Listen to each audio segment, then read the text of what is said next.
Morgenroutine. Ich freue mich, dass ich da stehe und neben dir stehe, denn mich würde mal interessieren, wie sieht denn deine Morgenroutine aus? Die ist so lang, der würdest du gar nicht mitmachen wahrscheinlich. Aber hallo. Aber wir machen mal einen Auszug daraus. Und ich nenne das die erweiterten großen 3. Ja, es sind ein paar Übungen, ganz wenig Übungen für ganz, ganz viel morgendliches Wohlgefühl. Du wirst gleich spüren. Und du zu Hause auch. Ja? Alles klar. Mach direkt mit am besten. Wir machen es als Mitmachübung. Routine zum Mitmachen. Bitte geht vor eine Wand. Irgendeine? Ja. Okay. So, einen halben Schritt Abstand und die Hände etwas über schulterbreit nach oben und auch etwas breiter als die Schultern gegen die Wand.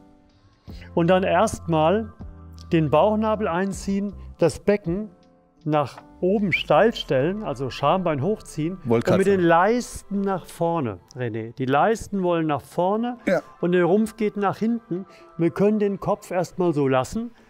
Später können wir den Kopf noch hinzunehmen, aber erstmal jetzt voll konzentrieren, dass die Leisten nach vorne gehen. Und wirklich jeder kann diese Übung machen. Auch wenn du denkst, oh, ich kann mich kaum überstrecken. Wenn du dich nur ein bisschen überstreckst, dann hast du schon ganz, ganz viel gegen deine Rückenschmerzen getan. Das wissen wir aus Erfahrung. Also die Leisten schön nach vorne, Rumpf zurück. Das ist das Anstrengendste mit den Leisten, Roland. Ja, aber das ist auch das Wertvolle. Also du musst dich darauf konzentrieren. Wenn die Leisten nicht ganz nach vorne gehen, und der Bauch nach vorne geht, ist auch nichts Schlimmes, ja. Aber die Wirkung ist am besten, wenn maximal die Leisten nach vorne gehen und der Rumpf immer weiter zurückgeht. Okay. Und wer will, nur die wollen, können den Kopf mit nach hinten fallen lassen, René. Und dann merkst du, es wird gleich anstrengender. Aber deswegen sage ich ja auch, diejenigen, die jetzt schon an der Grenze sind, bitte nicht mitmachen. Ich kann nicht mehr. Dann hast du zu viel gemacht. Dann musst du wieder zurück auf das gerade noch gut Erträgliche. Und jetzt fangen wir an und versuchen aus der Bauchkraft heraus die Wand nach vorne oben wegzudrücken. Aber auch das machst du zu Hause nur dann, wenn du es schon ansteuern kannst und sowieso noch Power dafür hast. Ja? Die Übung kann von 0 bis 100 in der Intensität, nee, falsch gesagt, von der Schwierigkeit her gemacht werden. Und wenn du das zum ersten Mal machst, dann mach halt ganz, ganz soft. Und wir drücken wieder die Wand weg. Wir drücken die Wand weg, unser Krafttraining, dass die Muskeln daran gewöhnt, in der größeren Länge sich wohlzufühlen. Und dann wieder noch ein bisschen weiter rein. Wie lange noch, Roland? Noch einmal, okay? Du drückst wieder dagegen, lässt locker. Und gehst nochmal nach hinten richtig schön und kommst dann ganz langsam wieder hoch. Und bitte nicht wundern, wenn es jetzt überall so ein bisschen, ich muss mich vorsichtig bewegen. Ich bin direkt ins Schwitzen gekommen. Stell dich gerade, Schwitzen ist immer gut. Ganz gerade stellen und jetzt beide Hände nach oben über den Kopf und den Kopf nach vorne ziehen, aber ohne dass der obere Rücken beugt. Was heißt das, ohne dass der obere Rücken Es muss im Nacken ziehen. Der obere Rücken muss gerade bleiben. Und nur der Kopf geht nach vorne. Also ich mache ein Doppelkinn. Ja, dreifach. Dreifachkinn. Gerade bei dir. Noch mehr, noch mehr, noch mehr. Und versuch den mittleren, also die Mitte des Nackens nach hinten oben rauszustrecken. Die Mitte des Nackens, was ist das? Mitte des Nackens ist da, wo die Mitte ist. Und diesen Punkt versuchst du nach hinten oben rauszustrecken. Und dann merkst du, das zieht direkt an der Wirbelsäule und gibt auch so von der Dehnung her ein leichtes Brennen. Und das lieben wir, weil da hinten ist so viel Verspannung drin. Und das, was jetzt brennt, das ist ein Bild jetzt, ja, keine wissenschaftliche Erklärung, brennt sozusagen die Nackenverspannung weg. Die Wärme, die entsteht, das gibt immer mehr nach, immer weiter nach vorne gehen, aber immer darauf achten, der obere Rücken muss gerade bleiben.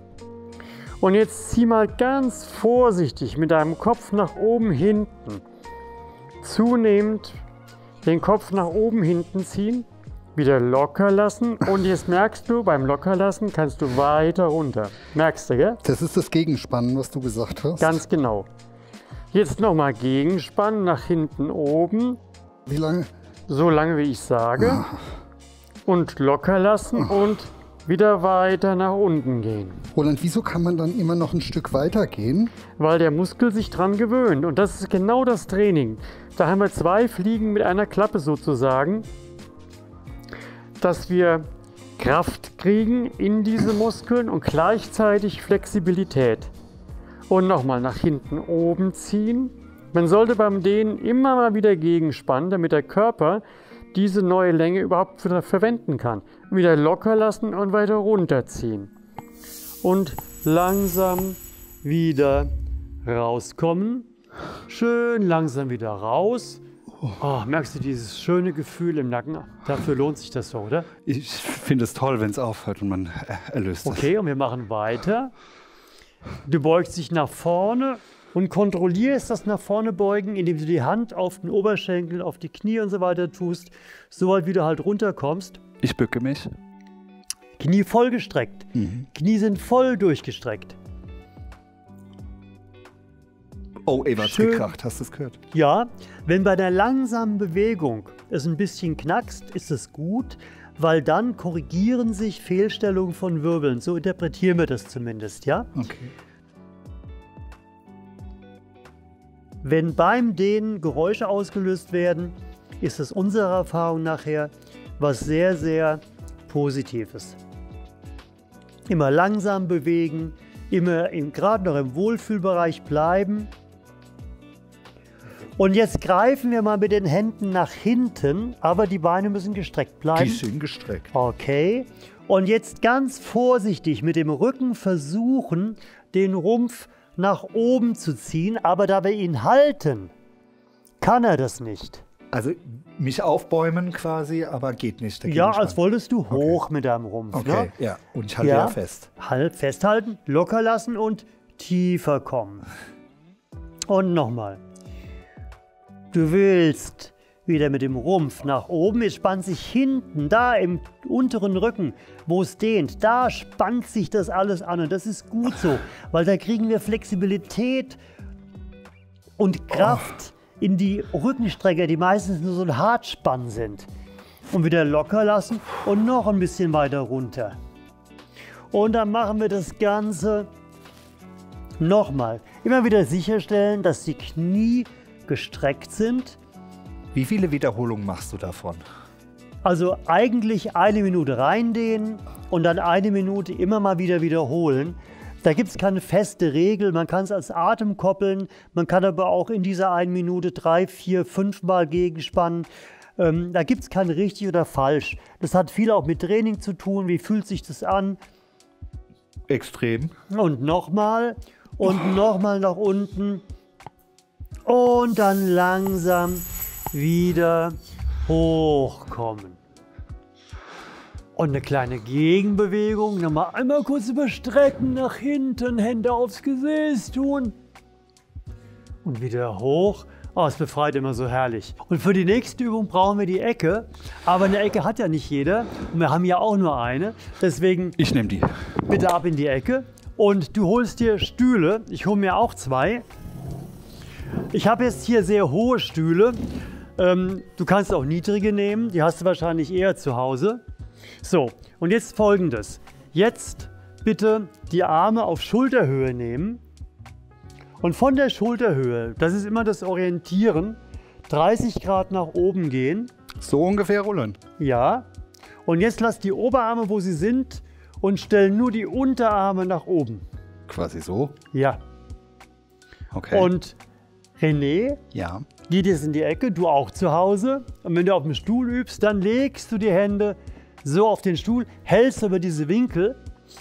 Und jetzt lassen wir die Hände von der Wand, beziehungsweise ich von den Stühlen, nach hinten drücken. Und dann merkst du, das zieht in den Schultern ganz spitz, meistens vorne rein. Da ist nämlich ein Engpass, der ganz viel mit Schulterschmerzen zu tun hat, mit Unbeweglichkeiten in der Schulter unserer Erfahrung nach. Und da dehnen wir erstmal schön zunehmend rein. Ich in der Ecke mache ein Bein vor, eins zurück, oder? Genau, okay. Dass du gut stehen kannst. Ich bin ja hier so auf den Knien. Und immer weiter die Arme nach hinten bringen lassen. Kleiner Tipp am Rande, wer keine Ecke hat, geht auch in der Dusche diese Übung. Ja, nimmst die Ecke in der Dusche. Oder auch in den Türrahmen. Türrahmen geht auch. Aber besser als Türrahmen ist fast noch auf den Stühlen, weil der Türrahmen, der drückt manchmal mit der Ecke ein bisschen gegen die Arme, was dann so unangenehm sein kann. Denk an die Zeit, Roland, gell? Natürlich. Nicht das mit zu viel machen. Und jetzt, genauso bleiben wie du bist. Du zu Hause, ich und René auch. Und jetzt drücken wir mit den Händen nach vorne. Ach du lieber Gott. Das ist genau der Punkt, der gedehnt wird, richtig wieder mit Krafttraining trainiert wird. Richtig drücken, locker lassen und du merkst, du kommst weiter rein. Du hast einen Krafttrainingsimpuls gesetzt und gehst weiter in die Dehnung. Und wieder, du drückst, lässt locker und gehst weiter rein.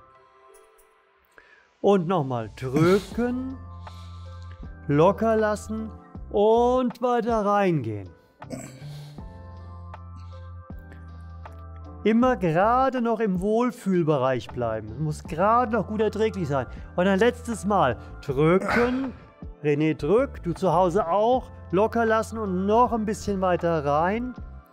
Und langsam wieder raus. Kurz mal ein bisschen schwenken. Nicht wundern, wenn das da überall ein bisschen zieht. Das ist der Beweis, dass du gut geübt hast. Okay. Die geht ins Eingemachte. Jetzt geht's gleich weiter. Kein Päuschen. Nochmal auf Schulterhöhe, kein Päuschen. Geh wieder Richtung Ecke. Oh. Das war Begeisterung, das Geräusch bei ihm. Und 30 Grad nach oben, aber jetzt bleiben die Arme gestreckt. Jetzt muss ich die Stühle ein bisschen weiter auseinanderstellen. Oh shit. Ja, Arme bleiben gestreckt. Und jetzt gehen die gestreckten Arme praktisch gegen die Wände oder gegen die Stühle. Und jetzt dehnen wir genauso, aber mit gestreckten Armen. Und das zieht in den Schultern, das zieht in den Oberarm rein, bis in die Ellbogen, teilweise bis in die Finger. Bis in die Fingerspitzen. Ich möchte korrigieren. Okay, okay.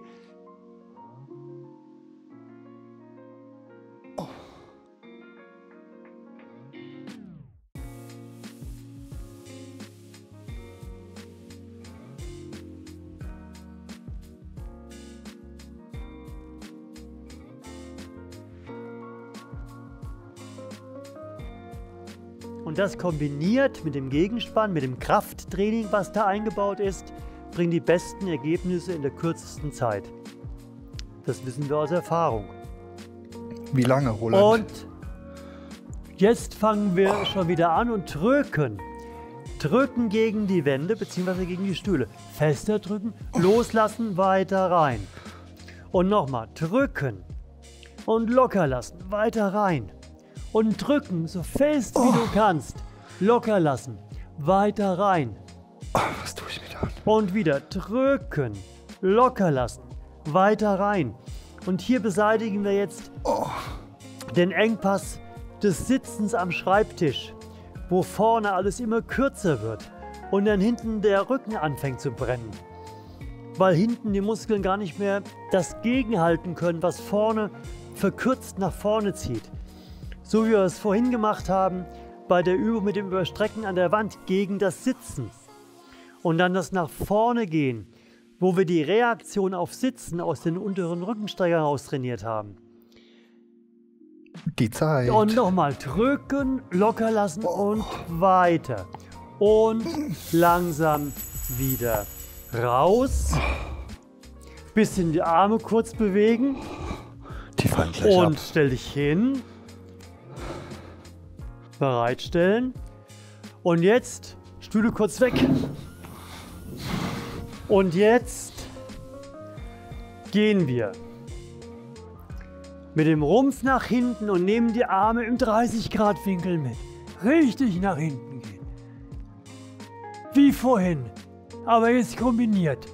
Und nach vorne gehen und schön tief runterkommen. Und wieder. Zurückgehen, Arme nach oben, hinten nehmen, 30 Grad. Richtig schön nach hinten ziehen, mehr nach hinten ziehen. noch mehr nach hinten ziehen und wieder nach vorne gehen. Kurz reinatmen, Knie bleiben gestreckt, verharren und wieder nach oben gehen. Ich verharre noch. Ja, aber komm wieder hoch. Und wieder nach hinten. Und wieder hoch. Und jetzt gehen wir nochmal zur Seite. Den rechten Arm über den Kopf, linke Hand am linken Oberschenkel und richtig zur Seite runterziehen. Warum linke Hand an linken Oberschenkel? Was macht das für einen Sinn? Damit du merkst, wie du immer weiter runter gehst und dich ein bisschen stabilisierst. Ah, Immer weiter runter und dann nochmal umdrehen. Rechte Hand an rechten Oberschenkel, linker Arm kommt hoch und der linke zieht nach rechts.